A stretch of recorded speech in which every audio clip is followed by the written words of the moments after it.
You're tuned to 1520 WCHE Radio, and it's time now for the Avid Reader Show with your host, Sam Hankin. Sam will offer reviews and interviews of some of the more interesting books and authors of today, and now Sam Hankin. Afternoon, everyone. Welcome to another edition of the Avid Reader. Our guest today is Jamie Poissant, whose book of short stories, The Heaven of Animals, was published in March by Simon & Schuster. Jamie's stories have appeared in The Atlantic, Playboy, and Best New American Voices. He teaches at the University of Central Florida. The Heaven of Animals is a collection of stories that's loosely and sometimes tightly woven together, dealing with the South and its vagaries and sweaty and sometimes ungodly Spanish moss of a world.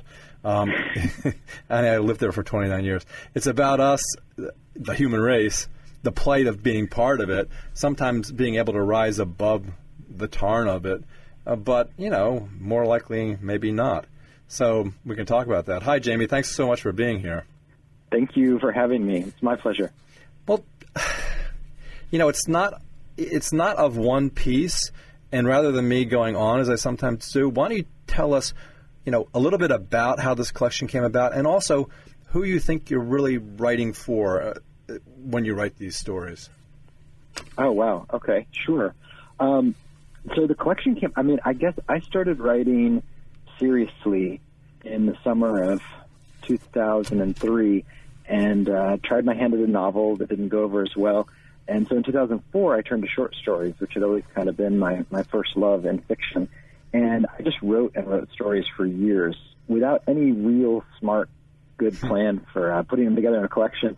But eventually, by 2010 or so, I had an agent, and I had more than enough stories to fill a collection, and we spent a lot of time combing through all of them and picking the ones that we thought worked best together thematically.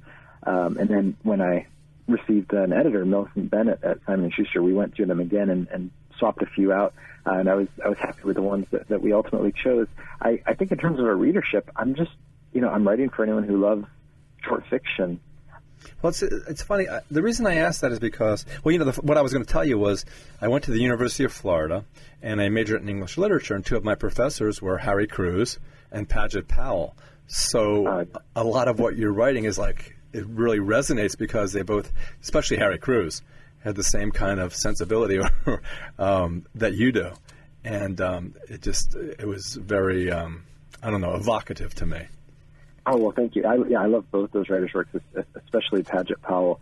And what's funny is, I didn't grow up in Florida. I didn't live in Florida until 3 years ago. I grew up in North Georgia. Yeah, but I've always been in love with Florida and the Florida landscape. And growing up in Georgia, we always vacationed in Florida. And so when I was interviewing for jobs and I saw the UCF job come up, I was like, that is where I want to be. I want to be in Florida, and was really happy to land here. And it's so funny because some people feel exactly the opposite. They don't like the flatness. They don't like in Gainesville it's like equidistant between the Gulf and the ocean, so it's like humidity squared. And Orlando's the same way. Yeah, right. That's where you are, the University of Central Florida. Right. I forgot all about that. Yeah. Well, it's funny because your books, as I was saying, even when I read Faulkner, it's like there's this heaviness due to being in the South, almost as if everyone's still recovering from the War of Northern Aggression to a certain extent. Right. Yeah, and I mean, I've had friends who were born and raised there, and they actually talk about it in those terms. But, and I don't mean to say it this way, but why are so many of your characters in these stories so unhappy with their lives, so unhappy in the way they live them, and unhappy in the way that they go about conducting themselves? Right. Well, yeah. I think so. I did grow up in the South, but I grew up in suburbia. I mean, my South is very much the South of that short story Refund, where it's, upper middle class neighborhoods, homeowners associations. But growing up among those people, a lot of the parents of my friends did seem like deeply unhappy people. And after my wife and I graduated from college and got married, we moved into that life and stayed there for about 4 years. And I became deeply unhappy and started writing, and we went to Tucson, and I did an MFA, and from then on things have been great. And we both enjoyed moving around, and I've enjoyed writing. But I think the book, some writers say write what you know, some say write what you don't know.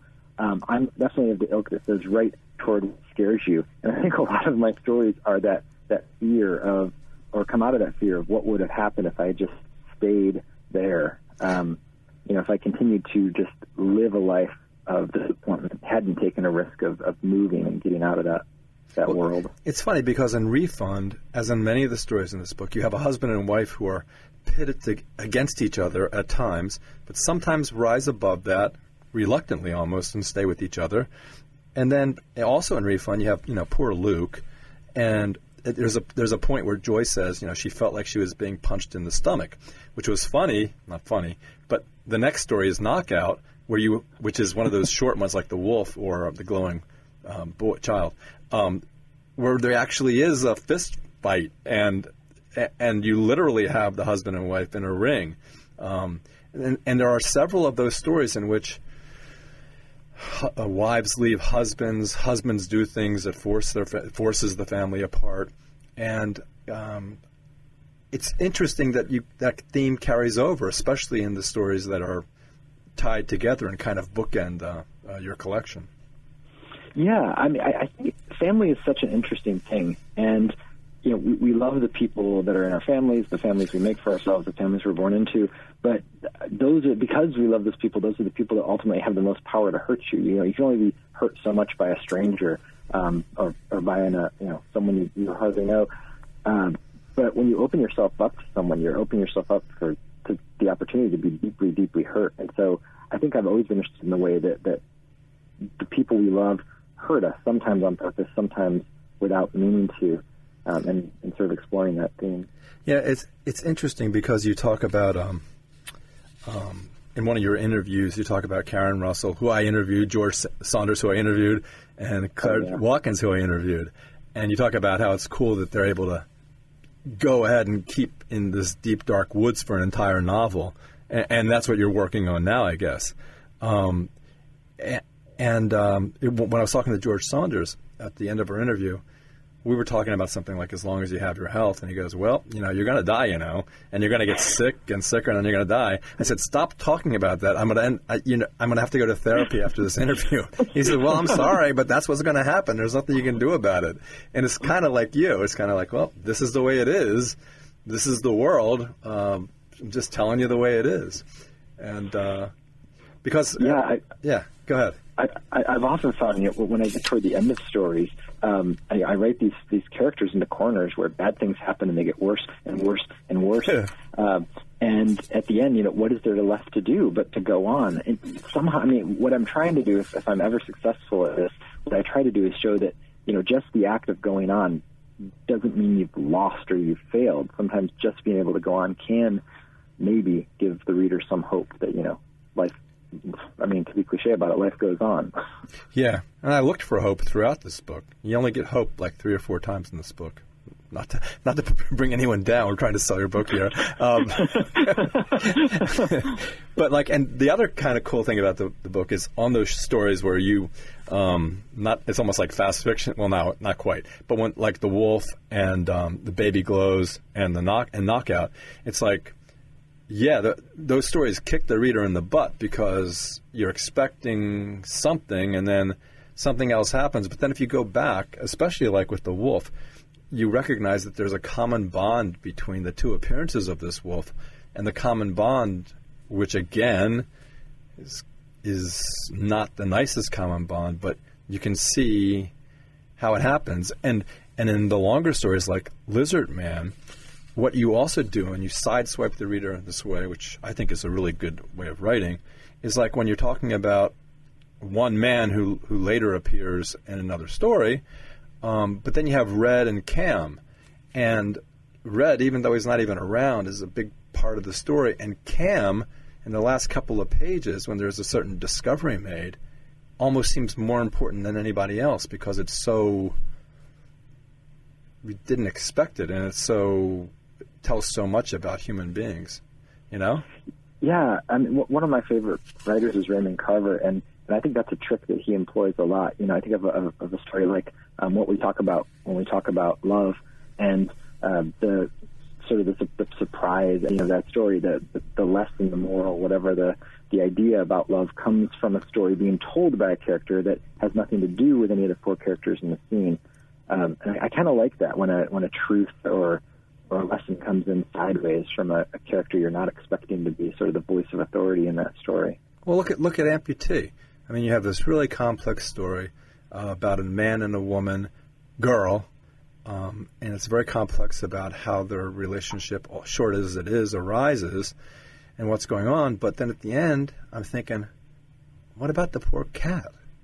And it's not even a human being. And I'm thinking, wait a minute, the cat. And I'm really empathetic more towards the cat and an absent character who never even appears, who's going to be devastated, Yeah. So you don't even have that character in the story, and yet I'm thinking of her coming back home, and it's a very hard thing to do, but I think you did it very successfully in several stories. Well, thank you. Thanks so much. And that story specifically in Amputee, that story took me years to write. I mean, not that I worked on it every day for years, but off and on.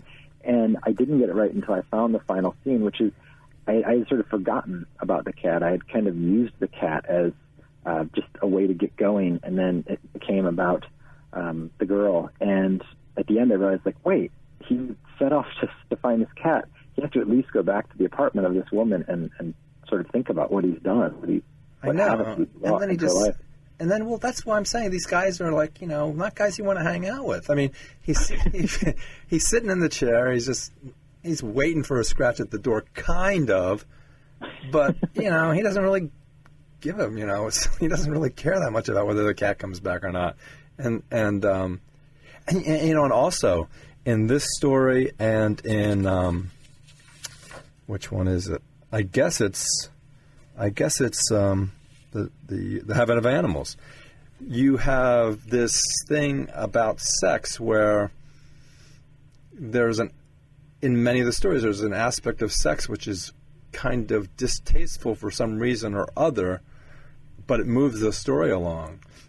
And then, part of it's like in the Heaven of Animals, it's like George Costanza in Seinfeld. It's like, why would she even be interested in doing that? Right. Why would she be attracted to him if that's what it simply was? Yeah, I mean, I feel like with her character in Amputee, it's definitely about it's more than sex. I mean, she knows her fate. She's trying to do something there. We don't get into her head ever, but I was working really, really hard in that story not to make her, to borrow that reductive film term, that manic pixie dream girl type character, to give her more of a layered character. Yeah, and she is. In many ways, she's much more mature than he is. And part of it is, and wiser, for sure. And part of it's because she just is, and the other part is she has to because she has so little time to become that way. Exactly. Yeah, thank you. Thank you. I don't know. Getting back to what you were saying before, I agree. I love to write about the kind of people that you wouldn't want to hang out with in real life. I mean, and if by the end of the story or of any of the stories I get you to empathize with those people, then I feel like I've done my job. But it's like in the Heaven of Animals. I'm thinking, drive faster. Don't worry about the Gila monster. Just take a plane, for God's sakes, And even when the lover says, "You're living in a different world. Don't you know we have this technology now? You don't have to find a payphone." And then you're hoping against hope that there's a reconciliation. He gets there on time, all this stuff, and it's just, and then your hopes are dashed, which it's very powerful, very powerful. And as a reader, you might, there's so many books you can read that are really good, but you don't get this being ripped apart. I don't know if this is selling your book or not, but you don't get this ripped apart feeling like, you really have been viscerally punched in the stomach. And that's how you feel at the end of The Heaven of Animals. And it's just... Well, thank you. That's an enormous compliment. I appreciate it. Well, look, when you're making... I figure, and I've done like 140 of these interviews, I figure when you end up making the reader work at the end, I think that's pretty much the best compliment. my brother denies this, but he likes the end of novels to be like in a box wrapped up with a ribbon, you know? Mm-hmm. And you don't do that. You know, he goes out and sits with the seals, and you don't know what happens after that. I mean, you really don't, do you, on any of these? Yeah, I'd say rarely do you know exactly. I mean, yeah, I think you're right. And I think part of the reason that I wound up writing the title story, I didn't know when I finished Lizard Man that there would be another story. I just couldn't shake it. I kept thinking, well, what happened? Well, clearly, you know, it couldn't have gone well. So I wanted to revisit the story, the characters. Well, the thing about Lizard Man is it's bookended, no pun intended, because it is. Yeah. They are bookends. You know, the first story, he does something really horrible. You know, I mean, it's really horrible. It just is. Right. And then at the end, he's trying to make up for it, but then the squirrels appear. And if that's the last thing that's going, you know, and the squirrels was supposed to be nice, and it turns out it was the exact obverse of that. And, you know, it's just, Yeah, I the first reader I gave that, so I have a friend, John, and he's always one of my first two readers, and he read that, and he told me that he just stopped at the squirrel part and put the story away for a while, and he was like, you know, he said your stories can be hard to read. That's the first time, like, I felt you were ever really mean to the reader. Oh, good. I didn't want to say anything like that to you. No, but yeah, and I think I try to be careful. I try to balance that. I try not to, you know, to be cruel to the reader, but sometimes life is cruel, you know. Yeah, and that's what Saunders was saying to me. He said, you can't, he says, don't ignore this stuff. I said, yeah, I don't want to face it. He says, well, you have to face it. We had this, it was a funny argument. He was like lecturing me. He says, well, I'm sorry, you just can't get out of this. Yeah. But, and then you have, like, you know, like in a story like How to Help Your Husband Die, you have, I mean, real love there. But at the same time, you still have this, I don't know. In that case, it's almost like cynicism. But she still does all the right things, especially when you have the humanity to take someone to the beach at the very end, you know? Mm-hmm. And that one stood out because it was like, I thought it was going to be different. I didn't realize it was going to be an expression of love, but narrated in such a fashion that it didn't really seem like it. But it was love, right? Oh, yeah. For me, it definitely was. That was the first story that I wrote for the book. I wrote the first draft of it in 2004. It took a long time to get right. I think it wasn't until 2010 or so that I just didn't have at the time. When I first wrote it, the skills to pull off the second person in that way. But once I was able to really latch onto that voice, it sort of, the ending kind of wrote itself. It was interesting the way that story read, because it was like someone was telling you what. Oh, it was like someone was almost telling you what the reader was supposed to. I can't explain it, but you know, it was the voice was unusual because. Yeah. I mean, I almost always write in first, or if I write in third, it's a super, super close third where you're really, you know, almost claustrophobically in the head of the viewpoint character. And in the second person case, I did go into a sort of a weird omniscience where it was almost me or some godlike figure telling you how to read the ending. It was like if you go to you watch the History Channel and they have some story about war, and they have this voiceover guy with a great voice, and he's telling you what exactly is happening. That's what it was like. It was like one step removed, but obviously completely true. This is what happened. This is how you go about doing these things, and then this is how it ends. And then, me and James Dean. It's like, in that, I mean, once again, Jill did a horrible thing and was still doing it. And then he did a horrible thing too, maybe accidentally. I don't even know. And then at the end, James Dean does a horrible thing. It's like his bite was as good as his bark. You know, that seldom happens. But that's a weird one for me. Talking to people about that story, some people think that he, you know, what the guy does to the dog is on purpose. Some people believe it's an accident. And then at the end, I've gotten different reactions. Some people think that last moment and what the dog does is really funny. Other people find it like deeply disturbing. It is funny. There's no question about it. But the whole story, all your stories are deeply disturbing, and it's like, and he even hedges his bets because he says to her, "What if I had done it on purpose?" Right. You know, so he makes sure, like I do in my life, or like George Costanza or Larry David. You know, it's like, you know, making sure you hedge it, but then, you know, you always end up in trouble because of that too. But yeah, that was good too, because you have all three, and you know, it's creatures again. You know, like even the last of the great land mammals. You have Arnie and Linda, who are really dysfunctional too, and then you have the ending where the animal or the bees.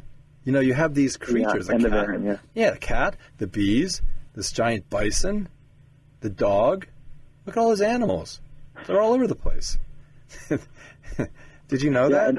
Yes, well, you know, when I first started sending the book out, we were sending it out as Lizard Man, and at some point I was just like, no, almost all of these stories are chock full of animals. Like, why not just call why not use Heaven of Animals as the title story? I mean, besides the fact that it's a beautiful poem that I love by. Oh gosh, I love it so much I'm forgetting the name right now. It's all right. Yeah, right. Besides that, it's I mean, it felt more appropriate to all the stories that the animals just sort of wander through, and I don't think I had made a conscious choice. You couldn't have, because you've written these. You know, you put them all together. I mean, like the wolf, the Gila monster, which was just an iguana. You know, they're everywhere, and it's like But why, you know, and I understand the poem, but is it really a heaven? I mean, why is it the heaven of animals? Well, no, I mean, it's James Dickey, that's the writer. In the Dickey poem, the heaven is also sort of a hell. I mean, right. if you're a predator on Earth, then you're a predator in heaven, which means if you're a prey on Earth, you're prey again, and you spend eternity being leaped upon by these, you know, wolves and stuff. So it's sort of a horrifying thing going on. Yeah, and a lot of these characters are predators, but they're not particularly professional at being predators.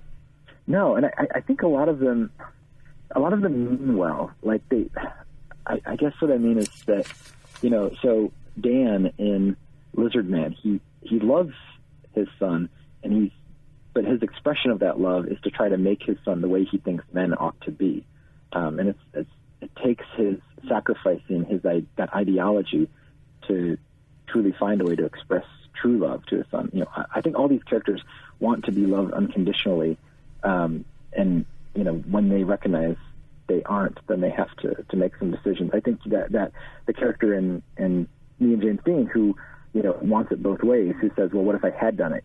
He's telling her, like, will you love me no matter what? And I think the reason that Linda does what she does at the end of Last of the Great Land Mammals is because she's recognized that, no, Arnie's never going to love her no matter what. Yeah, it's like in nudists. I mean, everyone, it's like the elephant in the room, you know, everyone trips around everything, but they never get to the heart of the matter because none of them really can. And that's why, of all the things in this book, the one thing I understood the most was the kiss on the hand. I mean, that was the one thing that seemed to be obvious to me, and obvious why it would happen, not obvious in the sense of writing, but it just seemed, yes, that's what you would do for so many reasons. And then the ending of that was really nice too. It was the closest you came to a situation where there was an entire reconciliation without a word spoken, and specifically, purposefully, without a word being spoken. Yeah, I love stories that are, well, I mean, first, thank you, but also I love stories that can do that, because, I mean, I love film too, but so many times in film, the dialogue is doing all the work, and in a story, if you can get something across without two characters having to say anything, that to me can be so much more powerful than explaining it away in words. Yeah, especially when you have people that, you know, like in Lizard Man, or like even back in what, you know, the generation before us, our fathers, their fathers, where you're not going to reach out and hug your son and say, I love you. It just wasn't done. Right. And right. And that's where he finds himself, although he is full of love. But it's too little too late, you know? Yeah. Yeah. It's And the other one that was really interesting was 100% Cotton, which is also very short. And the funny thing about that one is I've actually been in that situation. Oh my gosh, really? Yeah, and I didn't know what to do. So I thought of Mel Gibson and Lethal Weapon, and I just said, okay, go ahead, do it. Because I couldn't think of anything else to do. I couldn't escape, so I just said, hey, go for it, no big deal. Actually, it happened twice in my life. And both times it's like in your story, they don't get it, they don't understand it, it's not what they expect. And even though he may want something, come back, even though he may want something, the person, he's almost scaring the person that's supposed to be scaring him, Wow. So what happened in your situation? We ended up being friends. No way. For real? Yeah. By the end of the evening, he had put his arm around me and said, that was pretty cool. Wow. It did happen twice. The second one, I almost would have died, except the elevator came up and someone stepped out. And so the guy it wasn't a gun, it was a knife. Wow. And, that's my younger, more wild days. But yeah, it's like but he's not being confronted. It's almost like, you've heard of like the cop suicide kind of thing, where Yes. it's almost like that. Mm-hmm. Yeah.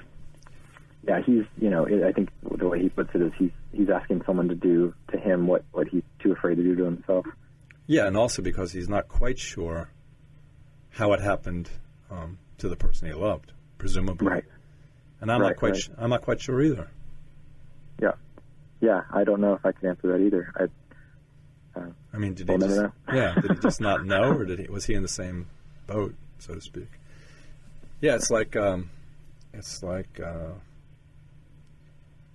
don't know. Yeah, it's kind of a gnomon of the entire book. It's like these people are all trying to do, as you said, they're trying to do their best. We all try to do our best. And their best just sometimes, one, isn't enough, or it's not what we would think is normally the best. It's just, and it's very Southern in that way, I think. Thank you. And yeah, for me, I had to have 100% Cotton be in the collection because of that line of where he talks about how, we go through our lives with our hands at our sides, and if we could just say what we really mean, but we can't say. And that captured a lot of what I was trying to do in these, which is that just because, a man can't say I love you to his son doesn't mean that love's not there. Often we just, for whatever reason, we can't say what we think or what we mean, but it's there. It's there. Of course it's there. Yeah, and I've said this many times in my broadcast because this kind of theme comes up a lot about being able to express love. It's like when my dad would repeatedly call me a jackass, it took me years of therapy to realize he was telling me he loved me. Yeah, I believe that, yeah. Yeah, and it's like sometimes it's just hidden in there. And like you said, it with regard to 100% Cotton, sometimes life changes. First of all, you're scared to death. You're scared to death to express what you really want to say. Everybody is. And if you do it, sometimes things are a lot better than if you just keep holding it in. But I'm sure we both experience the same things. I'm sure we both have those issues. Everybody does. Yeah, absolutely. Although I've never been held at gunpoint, so I have not gotten to experience that. Well, there's a figurative gunpoint. I mean, you have been held. Sure. Yeah, and that's what, if you wanted to capsulize the book, I guess that's what you're trying to get at. Except for like the baby glows in one of your interviews. It reminded me of what Robert Kennedy said, when people ask why, I say, why not? It's like, what are you doing? What is this baby glowing for? And you're going, well, why not? Why shouldn't a baby glow? But then you still turn it around to something that's really, why did that have to happen? Yeah, the fun of writing that story was the conceit is like, well, what would be all the ramifications of if your baby glowed? And so I just had fun for a while. And I got to the end, and you can only have so much fun before a story like that fizzles out. And so I was like, well, what's the ultimate end? I mean, we all die, so this baby is going to die, whether it dies as a man or a baby. And then what happens? So I just sort of like spun that conceit out to its ultimate conclusion. Did your friend, the same one who read The Lizard Man, did he say, "What the hell is this too"? Wait, what do you mean by that? The guy who was talking about the squirrels and said he had to put the story away. Your reader, right? Yeah, right. Did he go, "Why? What did you do that for?" Well, I don't get it. Yeah. Yeah, it's again. You have this. I keep coming back to Saunders, because it's like you have the same kind of sensibility about, you know what, this is what's going to happen. And it's another one of those things that people aren't going to express to one another. Even when someone gets really sick, you never talk about it in terms of, hey, I'm sorry you're dying. I'm sorry you're going to be dead soon. It's never that. Yeah. It's good. No, I think, one of my sort of selfishly favorite things about the book coming out is getting a couple now comparisons to Saunders, and I mean, if our sensibility is at all, like, I take that as a huge compliment, because he is my favorite living writer these days. It's funny because many of the people I've interviewed have been all excited that I interviewed him, which was like a compliment to me. You interviewed Saunders?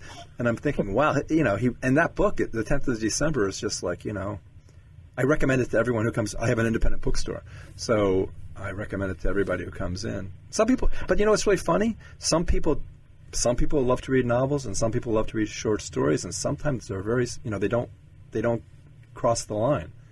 And, yeah, I've found that's very true. Why do you think that is? I have no idea. I think one thing I do understand is there's this short story, and you fall in love with it, and you want it to keep going, and it's over so fast. And I think readers who have that sort of attitude, they like a novel because they can stay with it for a couple days, for 500 or 600 pages. But for me, the reason I love both forms, and I work in both forms, but the reason that I love stories so much is because they can be perfect. And I can't think of many novels at all that are perfect. They often get too long, or they get sloppy, or they're just not as tight on the sentence level. But with as competitive as it is now to place short stories in the market, they have to be almost every word perfect, and I love that about them. Yeah, it's true. It must be a very hard job to place short stories in the market now. You really there's just so many writers. And there are probably more literary magazines than ever before. But I teach an MFA program, and my students ask all the time about publishing, and I give them all the advice I can. But it can just be hard to stand out in a crowd when there's so many good stories. Well, it's funny because Karen Russell, she just wrote a Kindle-only story. It was a novella. Right, Sleep Donation. Yeah, which I just finished reading. And I yelled at her because I said, I can't sell this in my store. You're doing the wrong thing. This needs to come out in paper. But anyway, yeah, and the funny thing was when I interviewed her about Swamplandia, she started talking about Rivka Galchen, who was her room. I don't understand how she can be her roommate and then be another one of those 20 under 40 people. What are the odds? How do they do this stuff? They're all friends. And then Gary Steingart, too. It's like they all kind of like are all buddies. But so anyway, Rivka Galchen just came out with, I guess the other day, her collection of short stories, and most of which, or many of which, have been published in the New Yorker or Harper's. And I think she's a wonderful author. I love reading her stuff. Did she just publish? I think I read a story for her in the New Yorker last year about the unfinished novels of Gene Hackman or something like that. Yes, that was what it was about. That's her. Okay. Yeah. I need to check out that collection. Yeah, it just came out, and also, if you have, and I've said this to people before, if you subscribe to the New Yorker, then you also get the online site, and it has an archive. So if you have a name like Rivka Galchen, you just type her name in, and everything that ever appeared in the New Yorker and all her short stories are there. And it's great for if you want to look up all of Vladimir Nabokov's stuff, because you just type his name in, and every short story that he ever wrote in the New Yorker is there, and you can just print them out and read them. I love it. It's great. Wow. How much are they paying you for this, to say this right now? The New Yorker could care less about me. But I did read some guy who wrote a book called My Mistake, and I've forgotten his name, Daniel Menaker, and he wrote a story about his life at the New Yorker. It was a fascinating book because it just went straight into the middle of it, and what a strange world it was, especially when Tina Brown was the publisher. But okay. So let's see, what have I missed? The Disappearing Boy, Disappearing Boy. And that's another story that is imbued with love, but it doesn't work out, It just the love isn't enough. Maybe that's part of what you think too. Sometimes love just isn't enough because we live in the real world. I mean, I think it has to be enough, but at the same time, it's not always enough to save us or to save our lives or to make relationships work. If that's what you mean. Yeah, it is, because she goes way out of her way. I mean, she doesn't have to do what she does for this kid. She doesn't have to. She could walk away any time, and she doesn't. She doesn't, and then suffers herself because of it. And oh, wait a minute, I'm wrong, right? Sorry, wrong story. Disappearing his boy is two. Yeah, the two boys. Well, that's a story of betrayal. I mean, is it just basically a story of betrayal? I guess I don't think of it as betrayal as much as like fear keeping you from doing the right thing or the thing you should do. He could have stayed and helped or tried to do something. He wouldn't have been able to do anything. That's the thing. Right. I mean, you can either it's sort of like Saunders' story, The Falls. At the end, he goes knowing that he's not going to help, but he wouldn't be able to live with himself if he left. So in this story, it's like he leaves, even though there's nothing he could do, but he's going to feel guilty about it for the rest of his life. Yeah, and he said. So I guess I don't think of it as a betrayal as much as like a. Well, the disappearing boy says, "You betrayed me." Right, and from his point of view, that he would have. I mean, there would be no other way for him to see it. No, obviously the story I was talking about was, and I've forgotten the name of it, the one with the boy. And I call him. I got it confused because he disappears too, but in a different way. The manic guy. Oh, the End of Aaron. Okay, yeah, the End of Aaron. Yeah, because it was disappearing boy, the End of Aaron. I got confused for a second. But yes, what I was saying there was that she almost unconditionally loves this guy.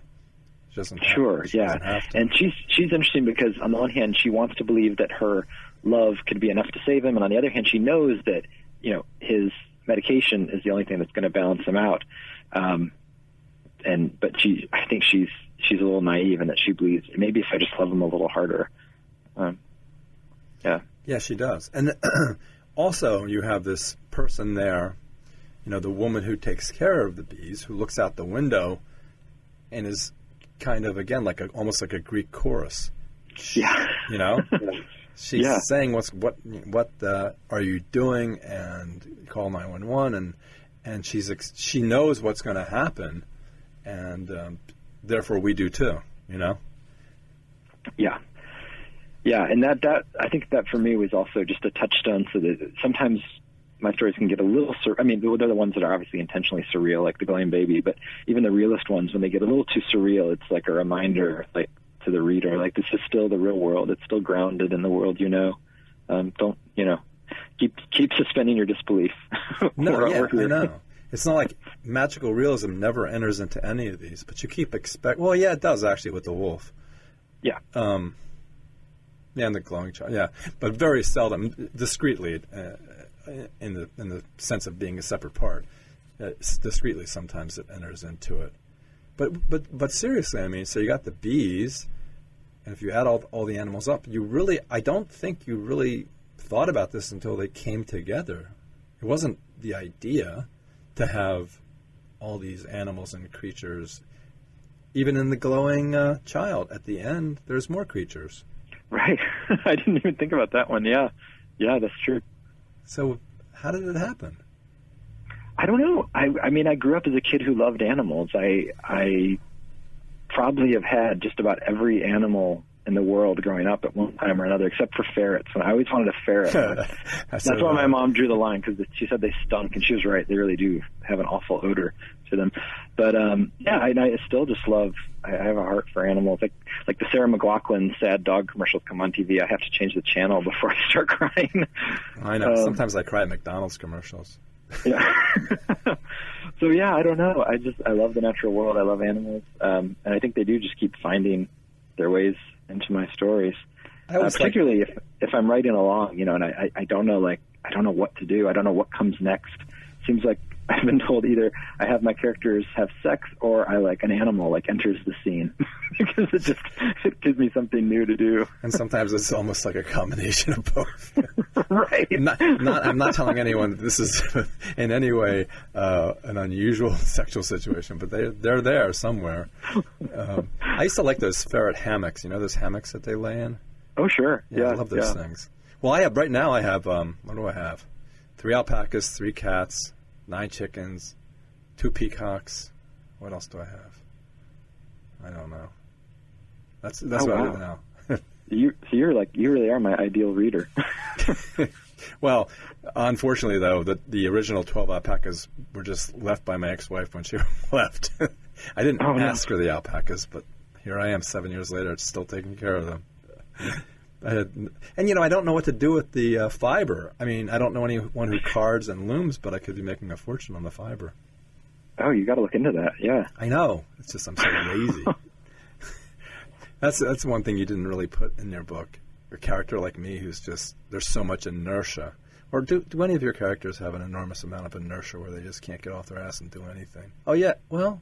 Yeah, I think an amputee, I think of him as someone who, who was that way, and so he got, his wife kicks him out, leaves him, and then rather than doing the thing to make himself a better person, he spends the next 3 years, just sort of imagining, like, well, what if I became the better person she'd want to take back, and never does. Plus, initially, he makes the amputee Kate. He makes him her. He says she looks exactly like her. Yeah, and that's one thing that I hope readers who read carefully when they read the story notice that I worry that people think, oh, this is just a story about a guy trying to bed a girl. And, I mean, in some ways it's that, but in a lot more ways, it's the whole time it's because he's thinking about his wife. He's still in love with his ex-wife, and she looks just like his ex-wife, and not just like her, but like her when they met. And, of course, he's constantly going back to her.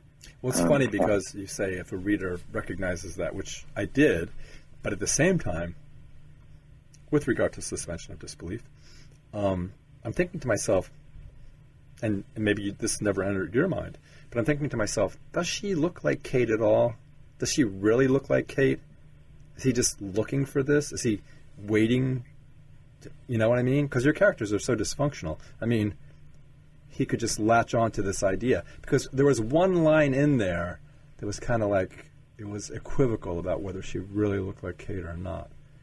So that just prompted it in my mind. Okay. I guess for me, she did look like Kate, because I did try to make the point that he had gone on 2 or 3 dates between these two people, so that and he hadn't remarked that they looked like Kate. So I guess I felt like when he saw her, she really was the first person he'd seen since his wife to look like his wife. No, that's a shame. And the way, I mean, no, it's just or read it however you think. No, I don't mean it that way. It's just a shame that he doesn't, because she must have been beautiful, and and they had all, and she tried to keep him. She tried to explain to him what he needed to do in order to make his life work. She just didn't walk away. Yeah. I don't know. It's well, okay, so now with your novel, are you going to become a really cheerful, optimistic novelist? No, I think that the novel will have a similar tenor to the stories. And much like with Lizard Man, where I didn't think there'd be a Heaven of Animals, the novel follows the characters from Venn Diagram and Wake the Baby. So it picks up about 35 years where those stories leave off, and now Richard and Lisa Starling are older, and they've had 2 children, Michael, who we see as an infant in that second story, and Thad, who is younger. And so it's a story of the Starling family. Huh. Yeah, I get haunted by these characters and can't seem to let them go. Yeah, well, it sounds like they really do live inside you, which is good and bad. But I don't think that makes me unique among writers. I think it's common. Well, I mean, if you think about it in terms of a Venn diagram, we live in this bubble bath of Venn diagrams. I mean, every relationship we have, including what we've exchanged between each other in this interview, provides a certain union, Mm-hmm. And then the union either gets bigger or, unfortunately with your characters, it just separates completely. But there generally is a union. And sometimes the union is so great that you either have this incredible infatuation, like you sit at the table and you go, "You like oranges? I like oranges," you know. Right. And it's false, but sometimes it turns into 60 years of marriage where as soon as the one person dies, which I just read, 11 hours later, the husband died, you know. It's like the Venn diagram just is on top of the, one circle's on top of the other circle. Yeah. Okay, well, that's an interesting way to end this, I think. I mean, all authors write, and I guess this just came into my mind, is all human relationships and all stories about people with each other are kind of like Venn diagrams, aren't they? Absolutely. Sure, I think so. Are you a mathematician? Do you like math? No. Well, it's funny. I did not like math at all in high school. And then when I had to prepare for the GRE, which was 8 years after I graduated from high school, I bought one of those books, those review books, and I studied it. And I realized that since by then, when I was in my mid-20s, I had a much better sense of sort of my own cognitive abilities. I'd learned how I learn. Mm-hmm. And when I had to relearn all this math on my own, I got really good at it. And I was like, oh, this could be kind of fun. Like if I had, if it had been made fun for me in school, maybe I would have gone in this direction. But then, I don't know, since then I've probably forgotten most of it. Well, there's so many things in school, like if you just had the right teacher at the right time, yes, it really changes everything. And I did have great English teachers, especially as someone who was a really resistant reader growing up. I got very lucky. I could have gone any number of ways. Yeah, I know. One good teacher can change your life. One bad teacher can change your life. Yeah. That's why it's surprising that in Florida, for example, teachers make $29,000 a year. It's just, it's the most important job in the world. And that's a situation where you have to love doing it because otherwise you sure as heck wouldn't do it. Yeah, from your mouth, I wish to our governor's ears. Yeah, well, that's not going to work. No. Good luck with that. Well, it was a pleasure talking to you. I really enjoyed the stories. It'll be, it already is, sitting out on our front desk. And I think, we have 2 book clubs there. And short stories, I think, are great for book clubs because they can separate them out and talk about them. And there'll be tons of differing opinions and yelling and screaming. I only wish guys. Why I don't have one book club and there's several that meet there with one guy in it. Why is that?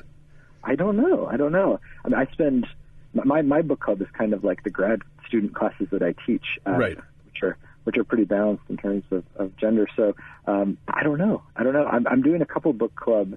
I'm visiting a couple Florida book clubs in the next few months. So I'll have to see whether. I bet you there's no more than one guy in each book club, if that. I would just bet you. I will report back to you. Are you going to go? Are you going to go to Gainesville, to the University of Florida? I have not been invited. I would love to.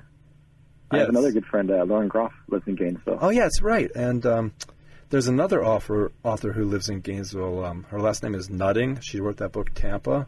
No, Alyssa Nutting lives in Cleveland. No, does she? She went to the University of Florida. I know that. Okay. And I'm friends with Alyssa. She teaches up at John Carroll. Okay.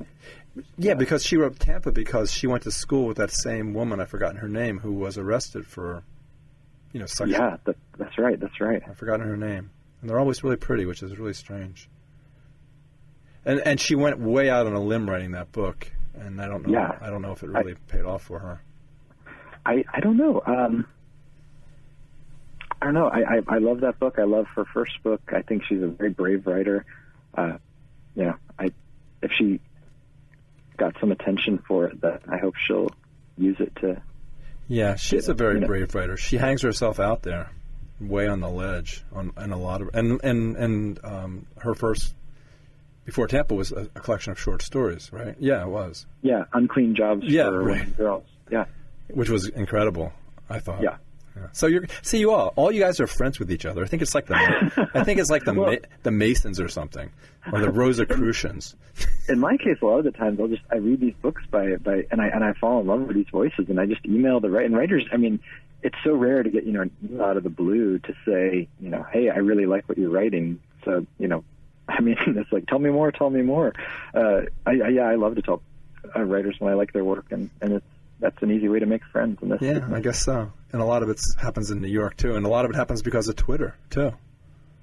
Yeah, I got to get one of those. I know I got to get a Twitter account. Everybody seems to have one except for me. I'm on Facebook, but it just seems like one more thing to do. No, authors really do. And like, for example, Karen Russell and Rivka Galchen, they have conversations on Twitter that are fascinating. And, you know, it's I see it everywhere. This other author, Michael Sims, I know, he does the same thing.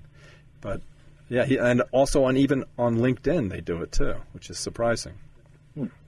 So, yeah, you have to get yourself, it's just like in the Lizard, you know, you just have to get up to speed. Yeah, step into the 21st century. And not wait till the operator says, please deposit for you. That was really funny. And I don't even know where did the hell did he find a payphone anyway? I'm sure, you know, gosh, I mean, that drive that he makes in Heaven of Animals is the drive I made when my wife and I moved from Georgia to Tucson, and there were towns, weird little ghost towns with one gas station that had tumbleweeds and payphones. And you're right. Now that I think about it, I drove I-10 all the way out to whenever I had to turn to get to Colorado on to I-80 or whatever. Yeah, but I-10's, it's like driving through purgatory. Yeah. It's not quite hell, but it's pretty damn close. So anyway, I'm trying to say goodbye to you. So yeah, no, thank you, Sam. It's been wonderful. Thank you for the interview. Yeah, it's like I said, a great book, and I look forward to, maybe if you're willing to, talking to you when the novel comes out. Of course, absolutely. Okay. Yeah, it's been a pleasure. Thank you. Likewise. Jamie Poissant talking about The Heaven of Animals, which we exhausted, I think, every short story in it. And the idea of all these animals, I didn't even think of it until I started interviewing him, and then I felt like a nitwit because it's called The Heaven of Animals, so I should have known. But I don't think he meant it when he put them together. But what a really nice person, and I think he has a really great future. And if you listen to this, this is the beginning of his career, because until now he's been published in magazines, but not many people know of him. And I think this is the start of what will be an excellent career for him, and an excellent opportunity for us to enjoy his works, especially his novel coming out. Well, anyway, speaking of which, next week we're going to welcome Adam Pelsman. He also beginning his career. He wrote Troika, which, but he's got all kinds of other things. He's knows everything about Russian literature, and I think he's a lawyer, and I think he's a software entrepreneur. But it's a story about these two people, Perla and Julian. Julian's another Russian emigre, like so many of the people I've been interviewing. And Perla's from Cuba. And it's like their fortuitous meeting, but then it becomes this strange, unusual intrigue. And I'm in the middle of it right now. Obviously, I'll have it done by the time we talk. But it's I don't even know if it's out yet. But I have an advanced reader copy, and it's really good. So next week we'll be talking to Adam Pelsman about that book, Troika. So thanks as always for joining us here on the Avid Reader. Plugging the bookstore again. We are just off the Downingtown interchange of the Pennsylvania Turnpike, and just follow the signs in Eagle View till you reach us. We're right above the restaurant Brickside, right down the way from Nudies. And check out our new website, which is really cool. We have contests on it, which give better prizes than almost anyone I know. And we have our Twitter account. We have our Instagram feed. So if you're in the bookstore and you take a picture, it will appear on the website, an Instagram feed that just scrolls through. And our Facebook page is. I've been working with a woman named Christine Bernstein, who just is excellent at putting together social engine optimization, as they call it. And so we're hooked together like, it's a one-right system. We just say something and it propagates out everywhere, including to our newsletter, which is now semi-interactive, will soon be totally interactive. And it's just been a pleasure working with her. And also with our new producer, Rebecca Albright, who's, I used to sometimes say, I don't know who our guest is next week, but now I know who our guest is for the next 6 weeks or even longer. And I'm almost to the point where I'm telling her, stop booking them. By the time I record them, the book won't be popular anymore.